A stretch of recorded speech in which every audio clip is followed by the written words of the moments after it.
Hidup ini simpel saja. Dikasih cobaan, ya dicobain. Diberi kenikmatan, ya dinikmati. Diberi ujian, ya dijalanin. Karena hidup sukses itu melewati banyak proses, bukan banyak protes. Panitia pengajian itu kalau ngundang saya, tolong dipahami, sebelum saya datang semua sambutan sudah selesai. Jangan bikin acara sendiri, sehingga sampean mau sambutan sepanjang apapun saya nggak urusan, tapi sebelum Gus Miftah datang, supaya jamaah tidak terlalu lama menunggu pengajian. Betul? Lagian acara panjang-panjang itu mau ngapain?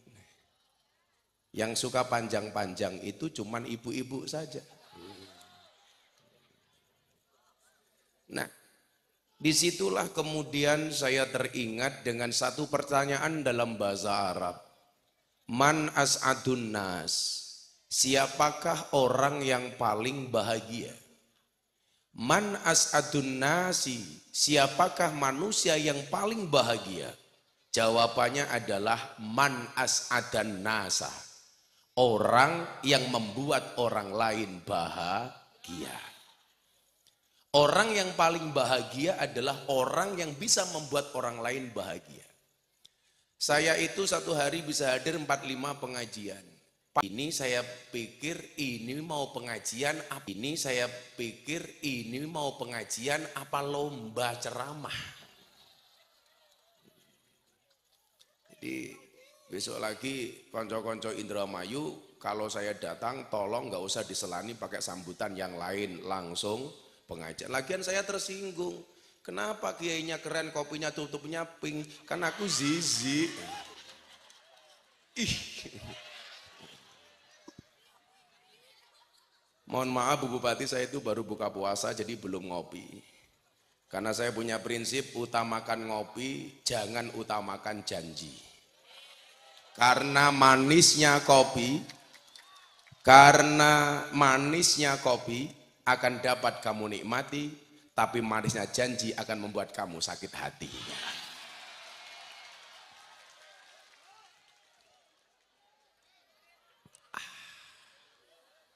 Minum kopi itu kalau enak pasti bilang ah. Itulah perbedaan kopi dengan istri. Minum kopi enak ah, istri enak ah. Kira. Ada penelitian yang sangat ilmiah, seorang laki-laki yang minum kopi sehari 3 cangkir, maka akan kelihatan lebih muda dibandingkan kakeknya.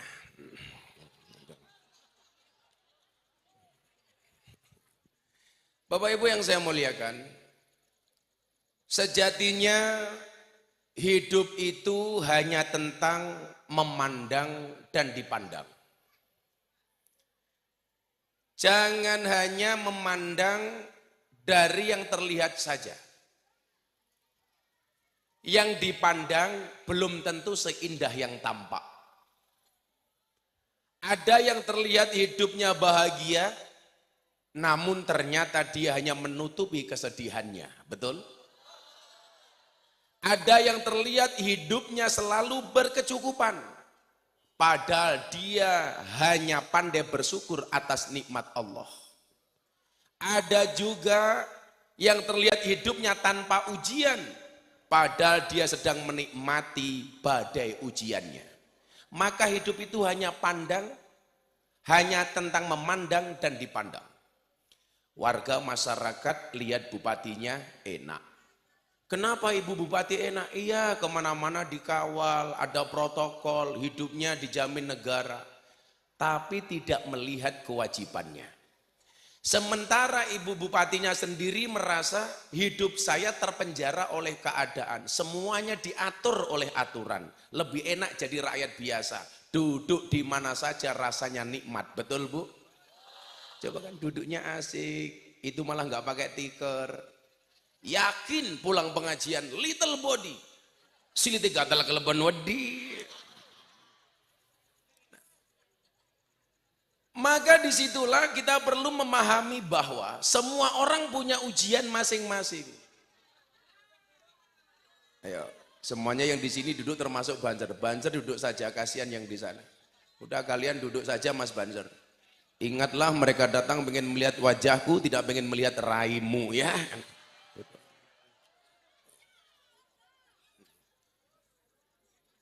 Maka orang yang paling beruntung adalah orang yang bisa bahagia dalam keadaan apapun.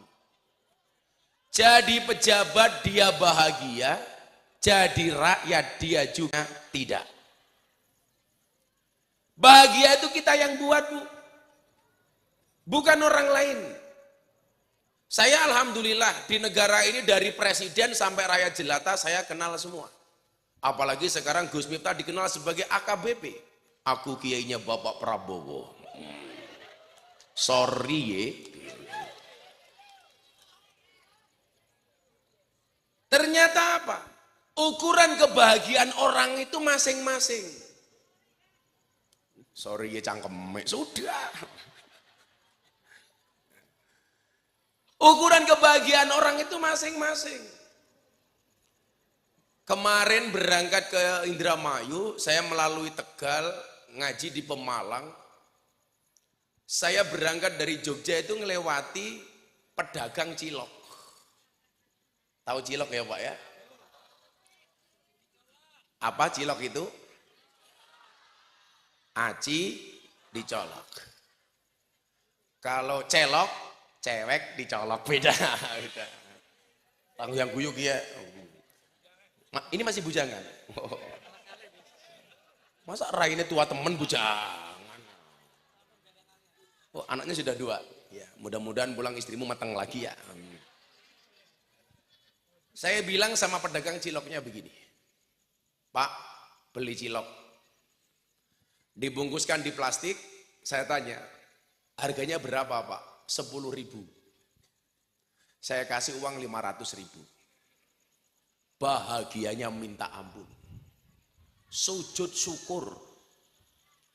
Maksud saya adalah, mungkin bagi sebagian orang kaya ketika mendapatkan 500.000 itu bukan apa-apa. Tapi bagi orang lain, itu merupakan sebuah kebahagiaan. Betul Bu? Maka jangan pernah mengukur kebahagiaan kita dengan menggunakan ukuran orang lain. Saya nggak bahagia ketika Pak Prabowo bilang sama saya, Gus Miftah mau jadi menteri nggak? Enggak. Wakil menteri? Enggak. Kenapa Gus? Semua orang pengen jadi menteri. Kenapa Gus Miftah nggak mau jadi menteri? Saya bilang, Pak, percaya diri itu penting, tapi sadar diri jauh lebih penting. Kalau saya jadi menteri repot Pak. Emang kenapa Gus? 1, saya harus potong rambut. Mana ada menteri gondrong? Nggak ada. Nggak pantas. Nggak pantas. 1. Yang kedua, kalau saya jadi menteri Pak, orang Indonesia itu mengenal saya kiai kelompok marginal. Lokalisasi, tempat dugem, karaoke, PSK, purel, pemandu karaoke, dan lain-lain. Kalau saya jadi menteri Pak, saya nggak bisa belusuan lagi ke tempat karaoke. Masa kiai dolanan sama lonte? Nggak pantas. Kalau dia pantas. Maka Bapak Ibu yang saya muliakan, bagaimana kemudian Nabi Muhammad SAW mengajarkan kepada kita bahwa semua orang itu punya porsi masing-masing. Maka nyuwun sewu, konsep keadilan adalah wadu'u syai'in fi mahalli. Meletakkan segala sesuatu sesuai dengan porsinya masing-masing. Makanya porsinya bupati sama rakyat beda. Porsinya bupati sama kiai beda. Makanya mohon maaf malam hari ini Bu Bupati hadir sama Gus Miftah di atas panggung yang sama. Mohon maaf Bu Bupati, kita berada di atas panggung yang sama, tapi dengan amplop yang berbeda.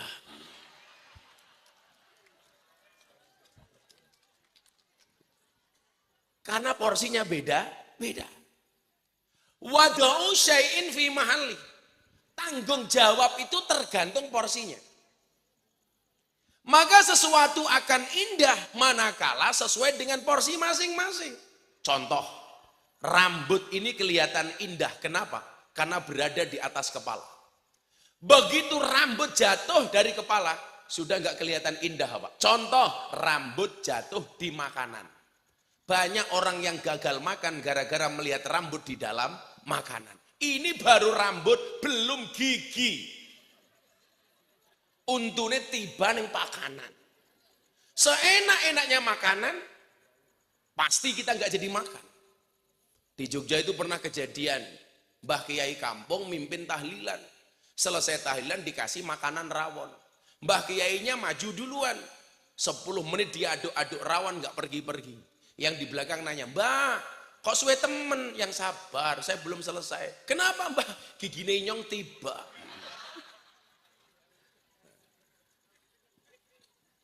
Maka keindahan itu sesuai porsi. Nah. Makanya kalian anak-anak kecil di depan saya ini mohon maaf, berproseslah sebaik mungkin nih. Hari ini porsimu adalah sebagai penabuh hadroh. Makanya besok kamu harus percaya diri kalau ngelamar cewek. Ditanya sama mertuamu, nah pekerjaanmu apa? Kamu jawab, penerbang. Pesawat apa? Hadroh Airline. Ah, anak hadroh modalnya cuma sarung. Kamu jawab, B, jangan lihat sarungnya tapi lihatlah hadrohnya goblok. Isinya.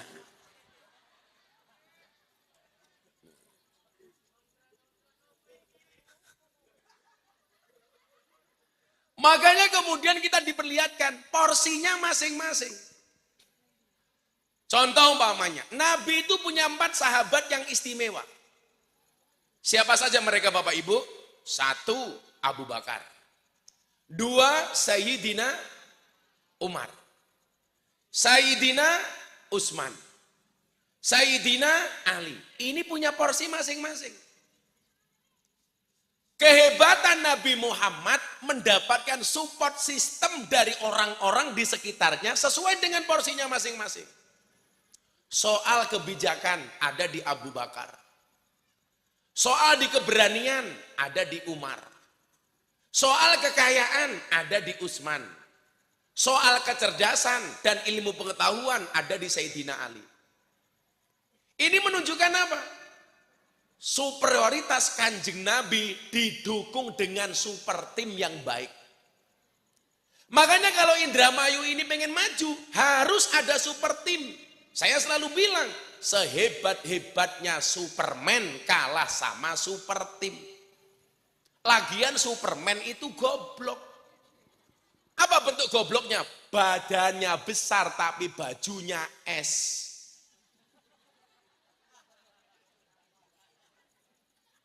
Paham? Lebih goblok lagi, pakai celana dalam di luar.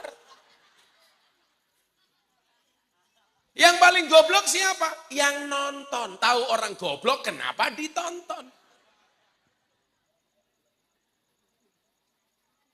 Inilah yang dimaksud dengan afdalul amali bil jamaah. Amal itu paling bagus dilakukan secara berjamaah. Membangun peradaban harus berjamaah. Nabi dibantu dengan sahabat-sahabat yang keren. Abu Bakar. Abu Bakar itu tidak hanya teman nih, tapi juga mertua Kanjeng Nabi. Jadi kebiasaan orang Arab itu begini Pak.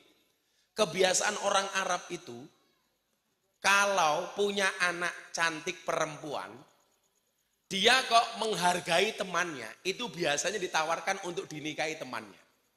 Makanya Abu Bakar yang menawarkan Siti Aisyah kepada Nabi untuk dinikah. Jadi kalau kamu merasa sahabatnya Gus Miftah, kok kamu punya anak cantik, ya caranya ditawarkan Gus Miftah. Tapi anakmu lanang kabeh ya beda. Oh, wedok kabeh, tapi cilik-cilik. Lagian kalau aku jadi menantumu, masa aku manggil kamu ayah lah? Nggak enak temen ayah kayak kie. Malah kalungan apa, malah kayak sapi korban. Abu Bakar. Punya sahabat namanya Umar. Umar ini suami orang yang sangat pemberani, tapi sekaligus takut dengan istri. Jangan salah, Pak. Kalau kita ini kalah sama istri, lumrah. Umar setan, jin, demit takut. Sama istri tetap takut, Pak. Takut, Pak. Tapi para suami kalian santai, tak kasih tahu. Anda punya istri manut, Anda berpotensi menjadi raja.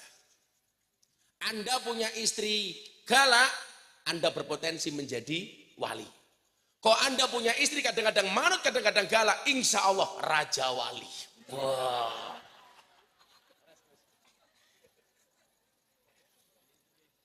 Nanti akan saya kasih tahu ilmunya Umar membangun peradaban. Mudah-mudahan Indonesia dan Indramayu bisa maju. Amin. Saya pakai pendapatnya Sayyidina Umar bagaimana membangun peradaban. Hati-hati. Gus Miftah itu apa takut sama istri? Saya tidak pernah takut sama istri. Cuman istri saya lebih berani. Agak lain. Pokoknya perempuan itu adalah klaster manusia terkuat di muka bumi. Perempuan itu nggak punya jabatan saja menakutkan, apalagi jadi bupati. Gitu.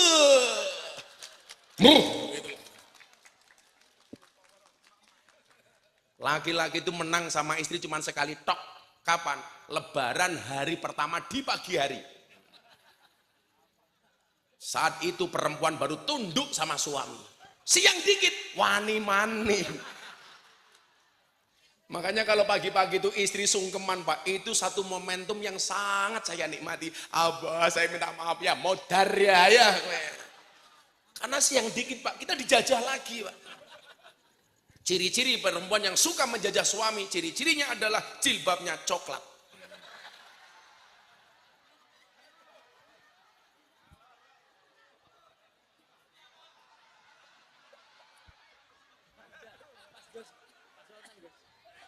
Bupatinya jilbabnya coklat. Oh yang krem. Ternyata yang pakai jilbab coklat kepala bapeda. Kalau jilbabnya krem insya Allah lebih parah. Sallu ala Nabi Muhammad. Apa disampaikan oleh Umar? Bagaimana kemudian dia membangun peradaban bangsanya? Aslur rajuli akluhu wa hasabuhu dinuhu wa muru'atuhu khuluquhu. 3 hal ini yang menjadi pesan Sayyidina Umar untuk membangun sebuah peradaban. 3 hal ini akan saya sampaikan secara seksama dan dalam tempo yang sesingkat-singkatnya. Karena mau panjang mau pendek jatahnya sama. Sama-sama tidak jelas. Kalau ada orang Indramayu datang ke pondok itu sudah, aduh, Kiai ngaji lah ke Indramayu. Sudah dikasih harga murah, masih nawar. Siapa yang suka nawar? Ya Raini Kie.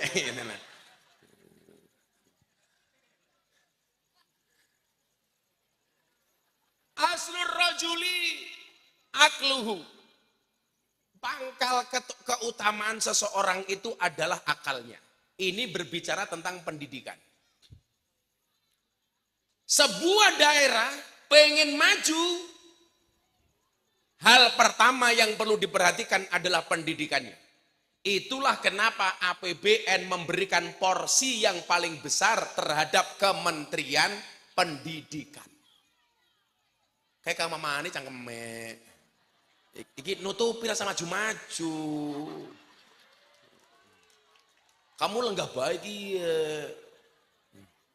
Untung pecinya NO. Yang pecinya NO saya doakan masuk surga. Pecine.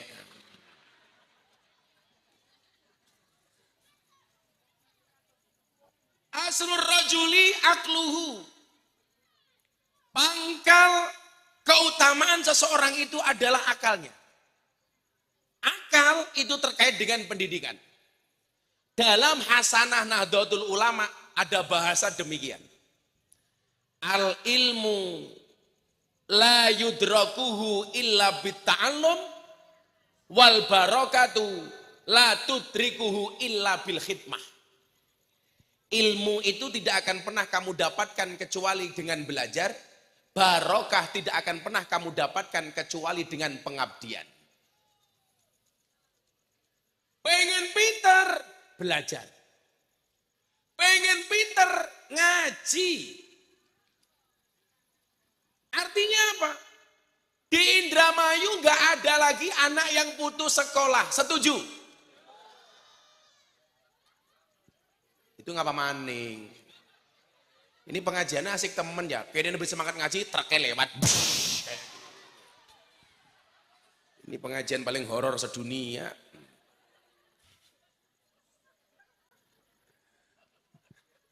Siapa yang kaget?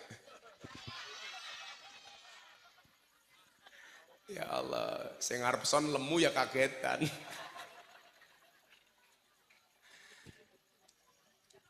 Pendidikan ini mendapatkan porsi Pak yang besar. Makanya coba Bu Bupati lihat, APBN itu digunakan paling banyak oleh Kementerian Pendidikan. Porsinya paling besar Pak.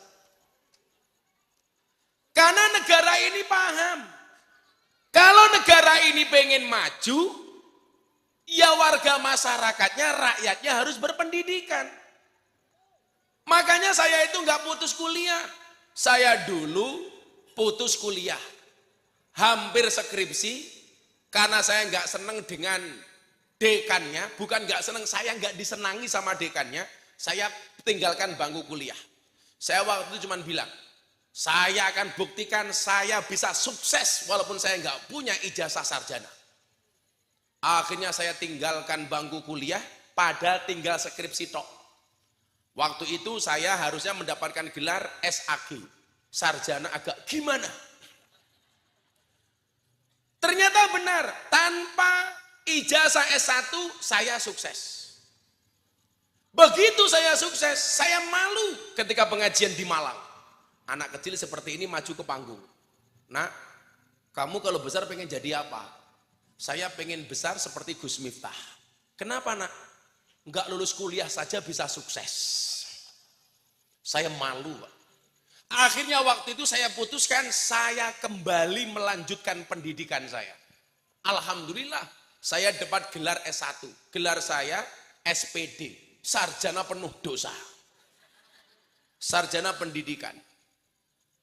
Akhirnya apa? Saya sampaikan kepada santri-santri saya. Kamu yang hari ini nggak kuliah, kamu malu sama Abah. Kenapa? Hari ini Abah kembali kuliah lagi. Saya ambil S2 di 3 kampus Pak. Kampus pertama di UIN Jogja. Saya ambil akidah filsafat S2. Kampus kedua saya ambil di mana Semarang itu? Universitas UNES. Saya ngambil pendidikan seni. Satu lagi saya ngambil di Unisula. Yang ketiga, saya ambil S2 pendidikan. Yang satu seni, yang satu pendidikan. Ini tahun ini insya Allah 3-tiganya selesai. Besok gelar S2 saya ada 3. Saya bilang, selesai S2 saya akan lanjutkan lagi S3. Selesai S3 insya Allah S-Doger. Kamu tahu kepanjangan S-Doger apa? Ternyata S-Doger itu ada kepanjangannya Pak. Es dorong gerobak. Di Indonesia itu sebenarnya banyak singkatan-singkatan. Contoh ambulance, dibaca ambulan. Kamu tahu ambulan itu kepanjangannya apa? Ambulance, angkutan mayat butuh jalan cepat. Loh, ini kepala dinas sepeda paham. Ambulance, angkutan mayat butuh jalan cepat. Sama dengan perkedel. Kamu tahu perkedel itu apa? Persatuan kentang dan telur.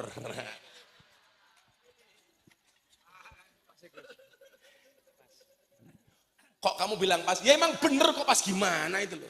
Yang perlu kamu pikirkan, satu, kopi kamu dingin. Ini pendidikan mendapatkan porsi yang paling besar. Maka di Indramayu jangan sampai ada siswa didik yang putus sekolah. Setuju? Pendidikan itu memang tidak menjamin orang sukses. Tetapi dengan pendidikan berarti kamu menempuh jalan proses untuk menjadi orang sukses. Apakah ada jaminan orang yang kuliah itu mendapatkan pekerjaan sesuai dengan ijazahnya? Tidak. Siapa yang bisa menjamin? Teman saya kuliahnya di teknologi nuklir UGM. Pekerjaannya apa? Tukang gawe mercon. Nuklir, Pak.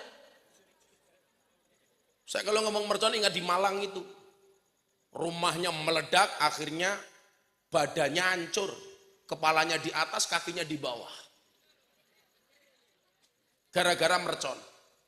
Makanya ingat, anak-anak yang suka mercon saya kasih fatwa. Menyalakan petasan di mata ulama hukumnya haram. Haram hukumnya menyalakan petasan di mata ulama. Jeblok matane. Sama halnya saya bilang, orang ziarah di kubur haram. Orang ziarah di kubur haram.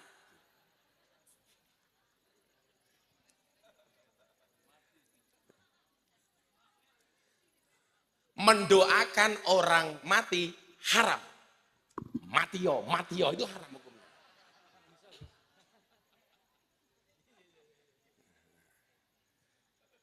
Sealim apapun orang, sehebat apapun orang, haram hukumnya menjadi imam saat main sepak bola. Nunggu selesai dulu, Pak, baru jadikan imam. Maksud saya begini, dalam kitab taklim itu ada undang-undang begini. Fasadun kabirun alimun mutahatikun wa akbaru minhu jahilun mutanasikun. Yang merusak negara itu ada dua. Yang merusak sebuah peradaban itu ada dua. Yang pertama, alimun mutahatikun. Orang pinter yang sok keminter, culas. Dia tidak menggunakan ilmunya untuk kemanfaatan, tapi justru untuk membodohi rakyat, membodohi umat. Ada yang seperti itu? Banyak.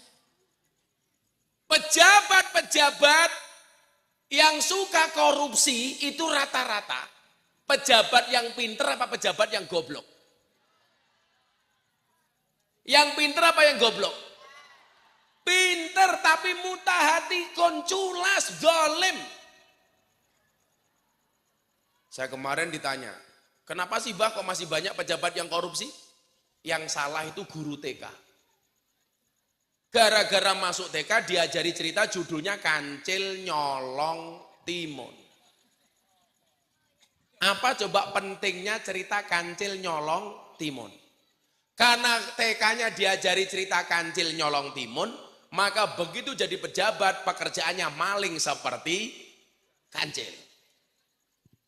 Hati-hati. Orang pinter itu penting, Pak. Tapi kalau sampai mutahatikun bahaya. Makanya kalau dulu saya ditanya sama teman saya begini, seorang gubernur di Sumatera. Pak Kiai saya mau tanya. Saya ini ada 2 calon kepala dinas. Yang satu nggak begitu pinter tapi akhlaknya baik. Yang satu pinter banget tapi akhlaknya jelek. Yang harus saya angkat sebagai kepala dinas yang mana Kiai? Saya jawab. Yang nggak begitu pinter tapi akhlaknya baik. Daripada yang terlalu pinter tapi nggak punya akhlak. Betul Bu? Kalau ibu-ibu ada dua calon menantu. Yang satu pinter banget tapi suka bohong. Yang satunya ya goblok lah tapi jujur. Kira-kira ibu pilih yang mana? Pinter yang suka bohong atau goblok yang jujur?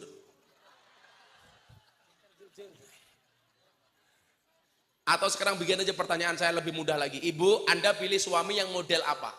Kaya tapi pelit atau miskin tapi dermawan?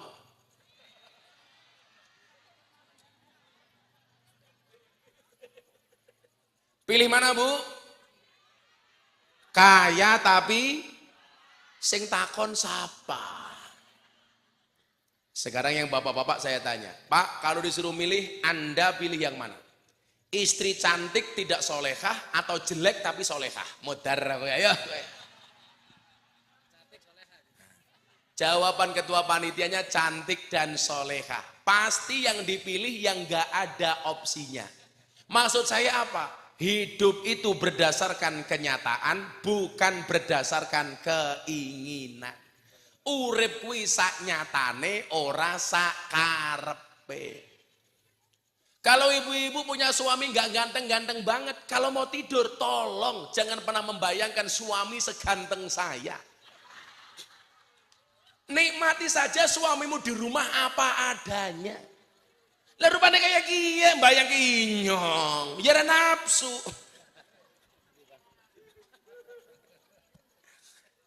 Karena saya dulu ditanya Bu, sama kiai saya, Miftah kamu pilih mana? Istri cantik tidak solehah, apa jelek tapi solehah? Saya jawab, cantik walaupun tidak solehah kiai. Kiai saya marah, kenapa kamu melihat cantiknya tidak melihat solehahnya? Mohon maaf kiai, ar-rijalu qawwamuna 'alan nisa. Laki-laki itu imamnya perempuan. Kalau istri saya sudah cantik belum solehah, kewajiban saya sebagai imam menjadikan istri saya solehah. Nah, betul? Tapi kalau istri saya solehah tapi jelek wajahnya, mohon maaf kiai, menjadikan cantik mahal harganya. Lah ini wong wadon saiki larang temen ya. Lah sing tua-tua murah, paling udah FIFA nomor 4. Sing nom-nom ki ya mahal. Tadi ibu-ibu berangkat pengajian jam berapa? Jam berapa Bu? Jam 6. Berangkat jam 6. Dandannya jam berapa? Jam 4 Pak. Bikin alis saja 30 menit Pak nggak selesai. Bandingkan ketua panitia ini simple, sarung satu, baju satu, peci satu. Mungkin nggak sempakan. Makanya kalau saya ditanya, Gus, sebenarnya yang suka bohong itu laki-laki apa perempuan? Yang banyak bohongnya itu laki-laki apa perempuan? Survei membuktikan. Soal fisik, perempuan itu lebih banyak bohongnya dibandingkan laki-laki. Betul? Tapi soal hati, laki-laki lebih banyak bohongnya dibandingkan perempuan. Kalau soal fisik, perempuan jangan dilawan. Mana mungkin laki-laki itu bisa ngatur istri. Aturan Allah alis saja Pak. Ini buatan Allah. Dihapus, digambar sendiri.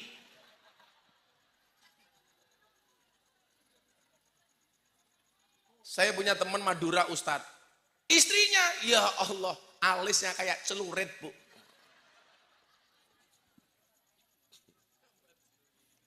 Tapi kalau soal hati, ya kita jujur Pak.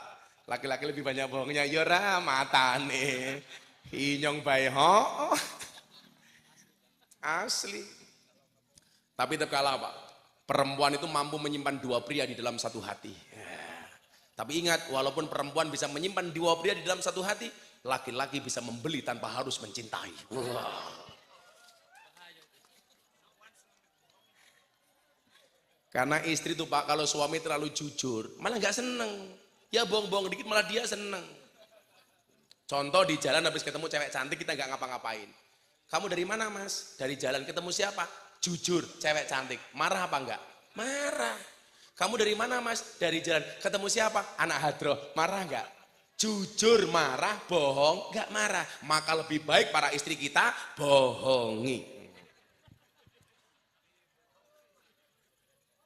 Ciri-ciri suami yang suka bohong biasanya pakai kalung panitia.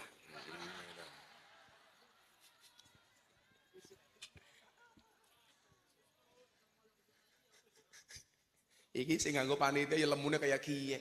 Kamu jangan gede-gede perutnya.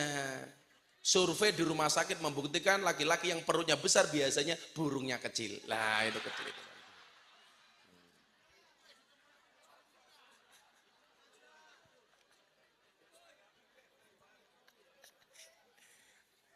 Aslur rajuli akluhu. Akalnya ini. Maka kemudian Nabi mengatakan apa?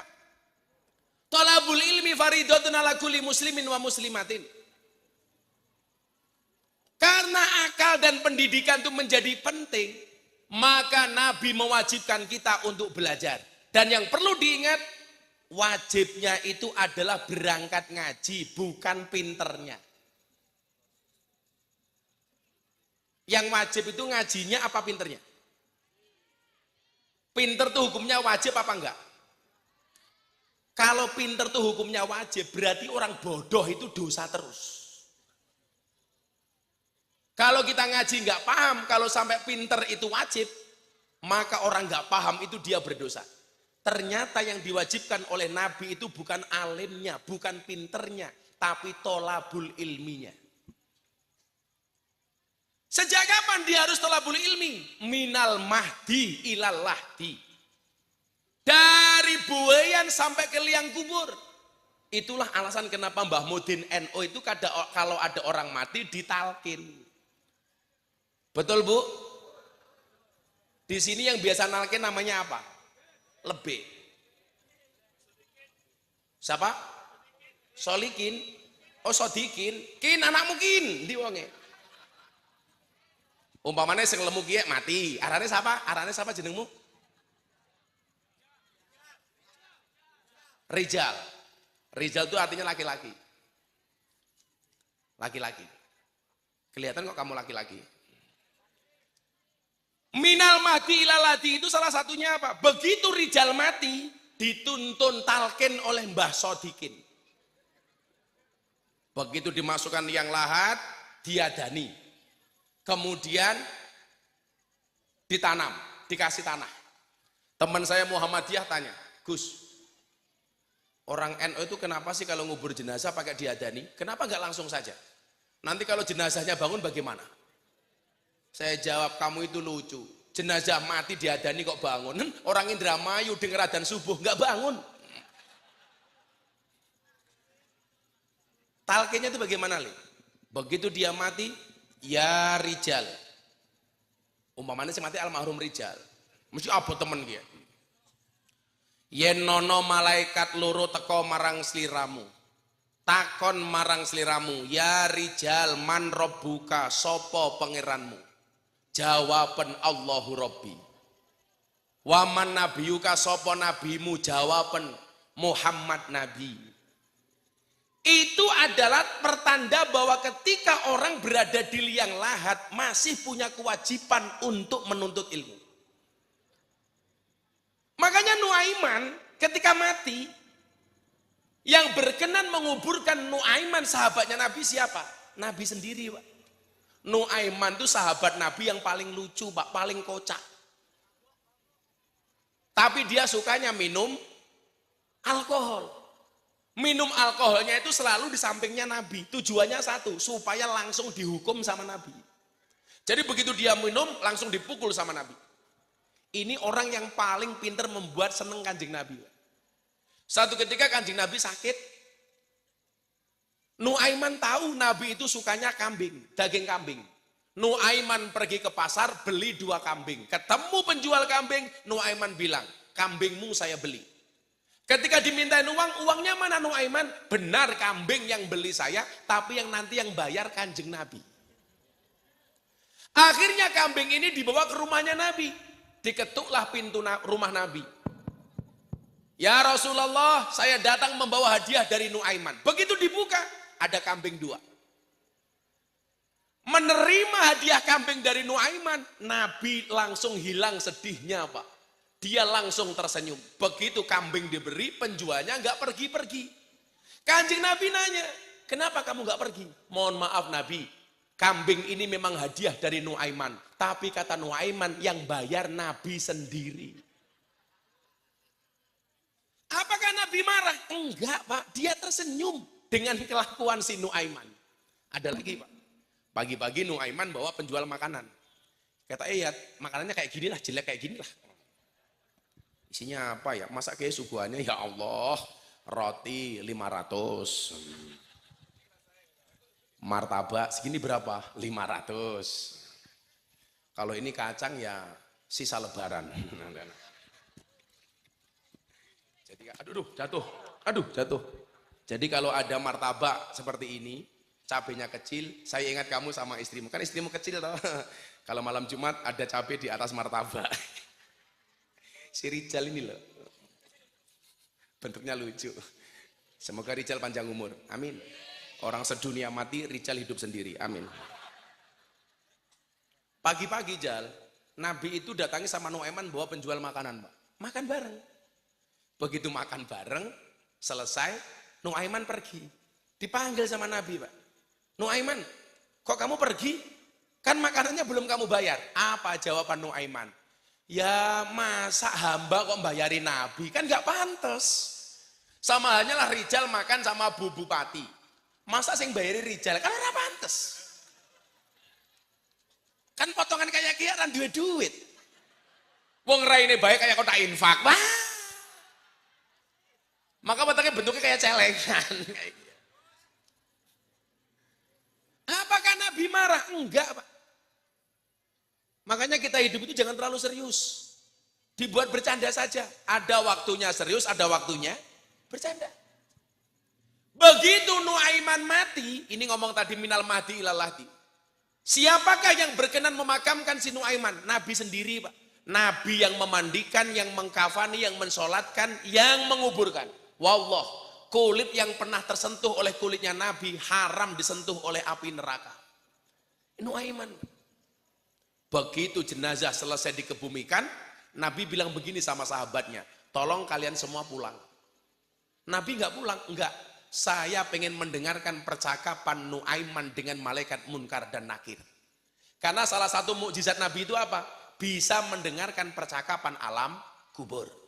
Kalau yang bisa bahasa semut cuma dua. Satu Nabi Sulaiman, nomor dua Mama Gufron. Inna makoli rahmatan.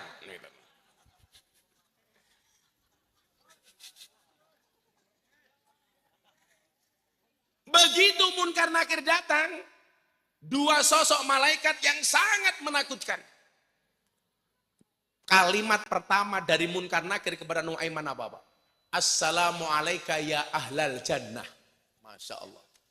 Keselamatan atasmu wahai calon penghuni surga. Mudah-mudahan semua yang hadir besok di alam kubur Munkar Nakir datang dengan kalimat yang sama. Assalamualaikum ya ahlal jannah. Amin. Saya doakan ketua panitianya masuk surga pertama kali. Amin. Berangkat setelah pengajian. Amin.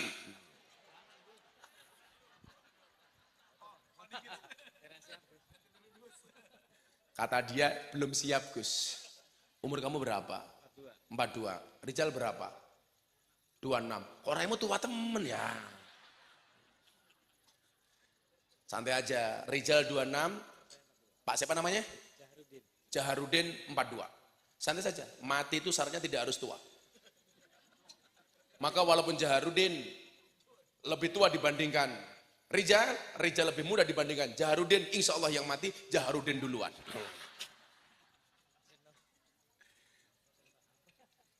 Assalamualaikum ya alal kubur, ya assalamualaikum ya alal jannah, bukannya alal kubur. Keselamatan bagimu wahai calon penghuni surga. Nuaiman mulai diinterogasi, Nabi mendengarkan di atas kuburan. Ya Nuaiman, man robbuka, sopo pangeranmu? Dijawab sama Nuaiman, Allahu Rabbi. Yang kedua, ya Nuaiman, man nabiyuka, siapa nabimu? Dijawab sama Nuaiman. Pertanyaannya nggak salah. Nuaiman merasa apa? Wong tiap hari saya itu sama Nabi. Kok masih ditanya, nabimu sopo? Kan lucu. Nabi mulai mendengarkan dengan agak tersenyum. Malaikat kembali bertanya yang kedua kalinya. Malaikat itu kan SOP, Pak, sesuai dengan standar operasionalnya. Ditanya lagi, Nuaiman, mana nabimu? Nabimu sapa? Dijawab lagi sama Nuaiman, malaikat, pertanyaanmu gak salah. Malaikat kembali bertanya yang ketiga kalinya. Ya Nuaiman, mana nabimu? Nabimu siapa? Dengan suara yang semakin tinggi. Apa jawaban Nuaiman? Malaikat, aja banter-banter. Itu loh orangnya di atas kuburan. Ini menunjukkan apa?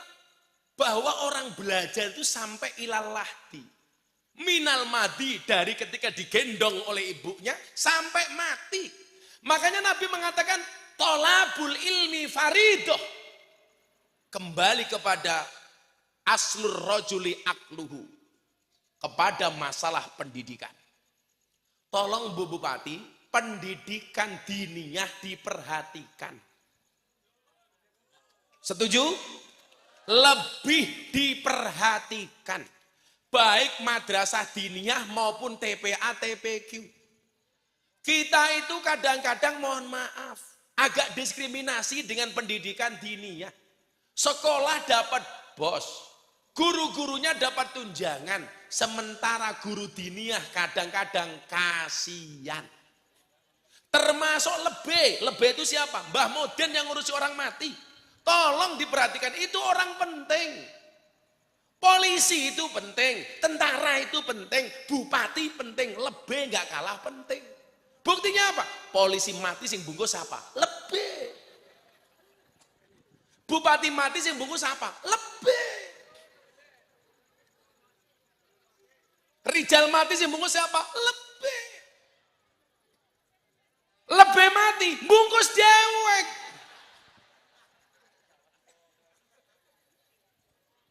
Tadi sini lebihnya namanya siapa? Sodikin. Ndi wonge? Tak kayak duit kene. Sodikin, kiye. Cangkemmu udah tutut bae ya.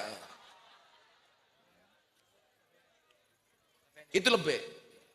Inilah dia lebih dari Indramayu yang naik ke panggung. Mari kita iringi dengan sebuah lagu. La ilaha illallah. La ilaha, malah mati ya. Di dompet inyong.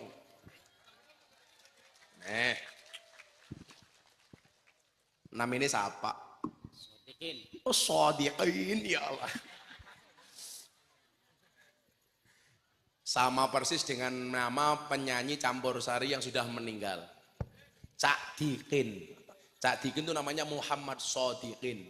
Yang membuat lagu judulnya Tali Kotang. Nah itu Cak Dikin. Yang saya sempat bingung itu Bu.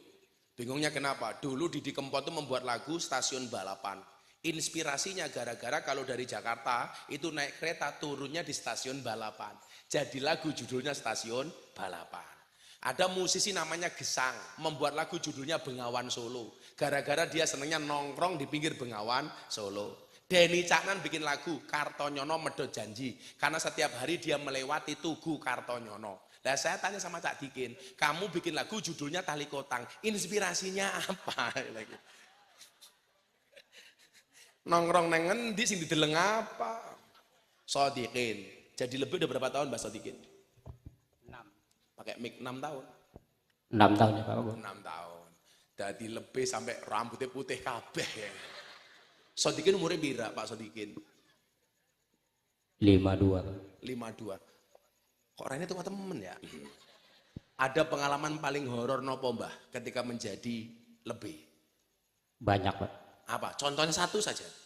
Contohnya ketok-ketok di rumah. Rumahnya diketok-ketok kayak gini. Dibuka pintunya nggak ada orangnya. Nggak ada orangnya. Itu Rijal.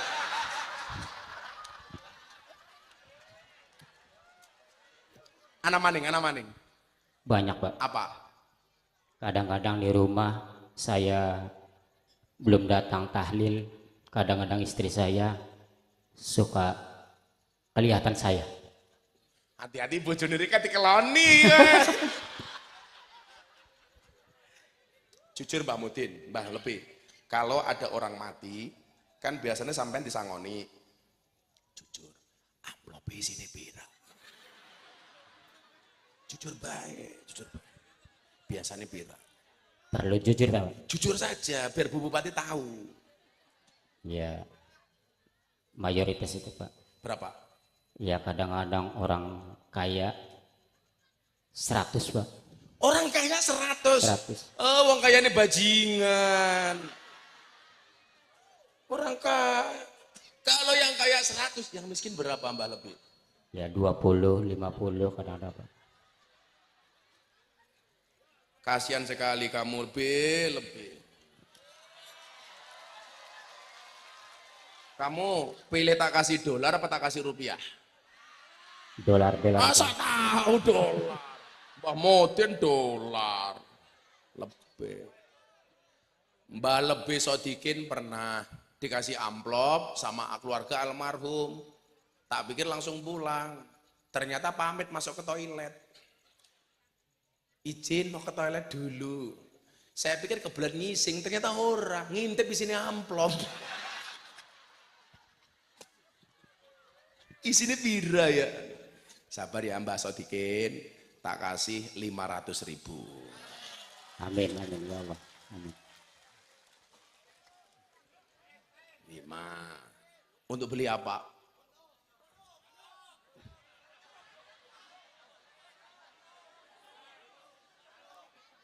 Apa? Manuk. Mbak Sodikin senengannya manuk. Manuk Pak. Kan sudah punya manuk. Ya Allah, udah 500.000 untuk Mbak Sodikin. Terima kasih Mbak Lebih ya. Amin ya Allah. Alhamdulillah. Ya, saya didoakan, saya didoakan apa? Siap Pak. Doakan Semoga, apa malah siap? semoga bagus, panjang umurnya, Amin. sehat badannya, Amin. sejahtera, sehat, Apa nih? panjang umurnya, sehat. Balik maning.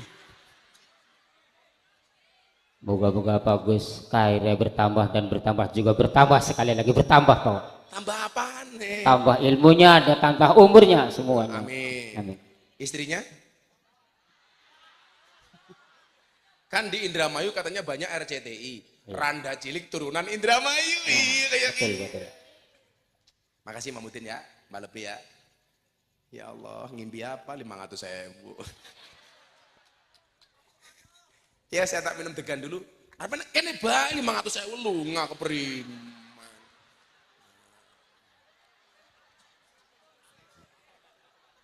500.000 cepet temen.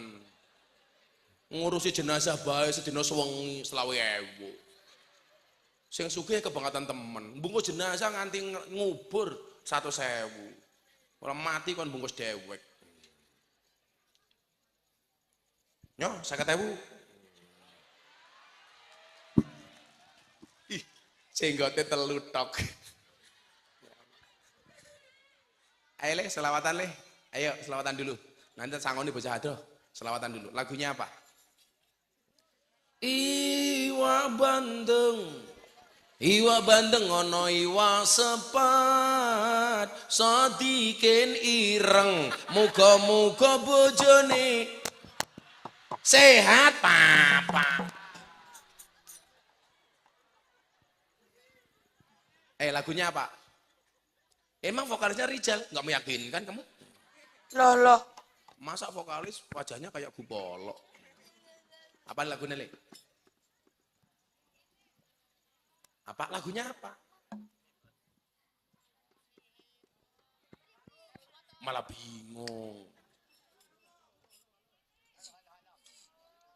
Apa? Malah tali kotang apa ya? Soundnya dihidupkan soundnya. Sound vokal. Loh. Apa nak lagunya nak? Iwak bandeng, Yus. Ya coba batang ya. Ya, siap. Sallu ala Nabi Muhammad. Allahumma sholli alaihi.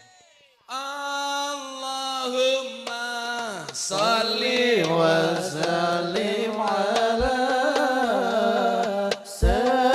sayyidina wa maulana Muhammadin adada ma fi ilmi ilahi salatan daimatan bidawami mulki ilahi Allahumma salli wa sallim ala sayyidina wa maulana Muhammadin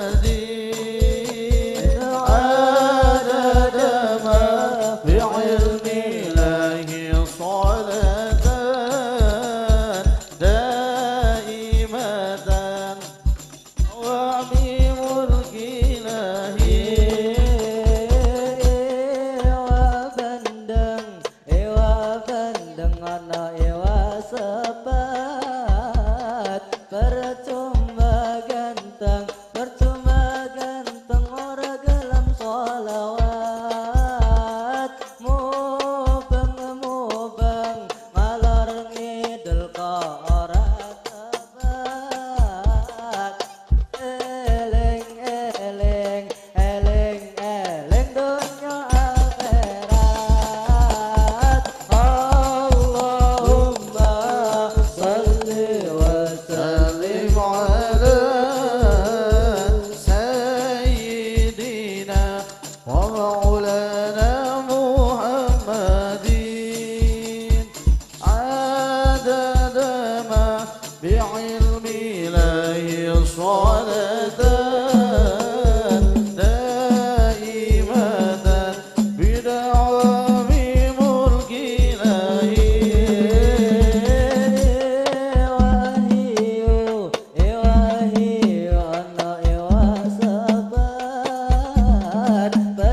ilahi.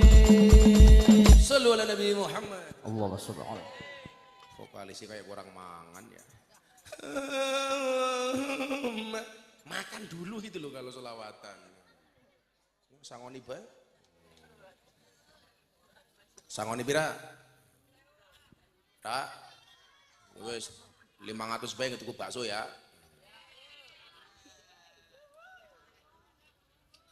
Nah, vokalisnya sini. Kalau dikasih uang ditabung apa dicelengi? Ditabung.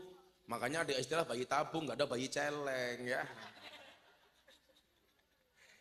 Ya Allah. Nyok, Rija, apa lagi jenenge mau? Jarudin. Sekel, ya jimat. Kamu simpen di dompet kamu, jangan kamu belikan apa-apa. Insya Allah sampai kamu mati masih punya uang. Nah. Jimat, ya. Kalau sudah jam 10, saya masih ada jadwal satu lagi nih. Saya udah 2 malam di Indramayu ya. Kalau tadi malam di mana itu Pak? Karangampel. Masak yang saya keluar mobil dada-dada di TikTok viral teman. Gus Miftah calon gubernur Jawa Barat, matane apa ya? Inyong jadi gubernur Jawa Barat yang seneng ya lebih, mangates saya maning. Ya, yang guyu baik. Sadiqin. Aslur rajuli akluhu. Pangkal keutamaan seseorang adalah akalnya. Saya doakan semua warga masyarakat Indramayu tidak ada yang putus sekolah. Amin. Wasabudinuhu. Kemuliaannya adalah agamanya. Saya itu bersyukurlah. Kalau Jawa Barat itu insya Allah keagamaan dan kebudayaannya terjaga. Amin. Tapi ingat, agama apapun itu berada di atas budaya. Bahasa yang tepat adalah membudayakan agama, bukan mengagamakan budaya. Karena tingkatan agama itu di atas budaya. Kalau orang Indramayu agamanya baik, denger adzan langsung berangkat. Jangan kayak Rijal, krungu adzan malah susah. Allahu Akbar, malah jawab adzan maning. Ya selesai. Sholatu khairum minan naum, malah dijawab ente sholat, ente naun. Wahasabuhu tidur. Yo Rijal 1.000 jajal. Jimajal. Rene yo. Ya Allah gede nih ya Allah. Ya, si Haji jajal ya. Ya Allah, saawak bokong kabeh. Makasih ya, insyaallah. Ih. Pendile cilik. Wahasabudinuhu, kemuliaannya adalah agamanya. Maka bisa dilihat kebaikan sebuah daerah itu bisa dilihat dari masjidnya. Apakah masjidnya bisa lebih ramai dibandingkan tempat hiburannya? Apakah pengajiannya jauh lebih menarik dibandingkan acara-acara yang lainnya? Wahasabudinuhu, berlomba-lomba ke masjid. Makanya Nabi Muhammad saking cintanya dengan masjid, rumahnya di dalam masjid, sekarang makamnya di dalam masjid. Saya doakan yang belum haji segera berhaji. Saya kemarin terakhir haji, semua orang Indramayu saya doakan. Semoga segera dipanggil oleh Allah. Untuk ziarah Makkah Madinah. Kan durung rampung cangkeminyo. Kesusu bae. Orang Indramayu itu banyak yang top loh. Irwasum Mabes Polri itu orang Indramayu itu, Pak Doviri itu. Komjen Ahmad Doviri itu orang Indramayu. Wa murwatu khuluquhu, dan kepribadiannya adalah akhlaknya. Nabi Muhammad itu dicintai oleh manusia selama-lamanya. Kenapa? Karena kebaikan akhlaknya. Maka Bapak Ibu yang saya muliakan, tolong jaga 3 hal sebagaimana pesannya Umar bin Khattab. Jagalah akalmu, jagalah agamamu, dan jagalah akhlakmu. Ada akhlak pimpinan kepada rakyatnya. Ada akhlak rakyat kepada pimpinannya. Rakyat itu tidak hanya wewenang untuk memilih, tapi juga harus mempunyai wewenang untuk mengawasi. Jangan sampai kamu punya pemimpin, tapi nggak berani ngawasi. Makanya ketika Pak Prabowo tanya sama saya, kalau Gus Miftah nggak mau jadi pejabat, nggak mau jadi menteri, maunya gimana? Mau saya cuma satu, Pak. Saya memastikan program-programnya Pak Prabowo dijalankan dengan baik untuk rakyat. Saya pengen mengawal program-programnya Bapak, janji-janji kampanye Bapak. Tidak semuanya harus menjadi pejabat, tapi saya punya prinsip wani milih, wani nagih. Betul?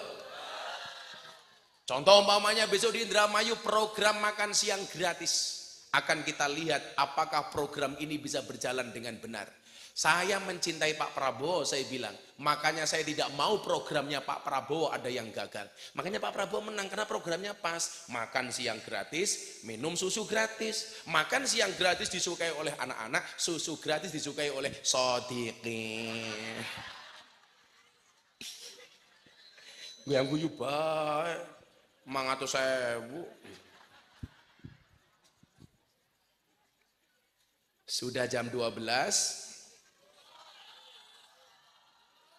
Saya harus segera meninggalkan tempat ini. Saya tuh sudah pengen pulang terus, karena saya harus persiapan besok tanggal 19 Pak Presiden Jokowi datang ke pondok saya. Dalam rangka hari ulang tahun Pondok Pesantren Ora Aji. Tanggal 19, tanggal 21 pagi, Pak Prabowo ketemu dengan para masyayikh insya Allah di pondok saya. Malamnya Mas Gibran dengan Kapolri dan Panglima TNI. Tanggal 22-nya masih ada acara. Makanya ini otak saya masih di rumah, terus ada persiapan-persiapan. Kalau kamu kan ketua panitia cuma segini, aku 4 hari. Kamu jadi panitia enak, disumbang bupati, disumbang apa ora? Disumbang Bu, disumbang. Allah sing nyumbang Indomie, alah apa? Bismillahirrahmanirrahim. Allahumma shalli ala sayyidina Muhammad wa ala ali sayyidina Muhammad walhamdulillahirabbil alamin. Allahumma lakal hamdu wa ilaikal mustaka wa antal musta'an wa la haula wa la quwata illa billahil aliyil azim wa la haula wa la quwata illa billahil aliyil azim wa la haula wa la quwata illa billahil aliyil azim walhamdulillahirabbil alamin. Panitia, Ibu Bupati dan semuanya matur nuwun. Assalamualaikum warahmatullahi wabarakatuh.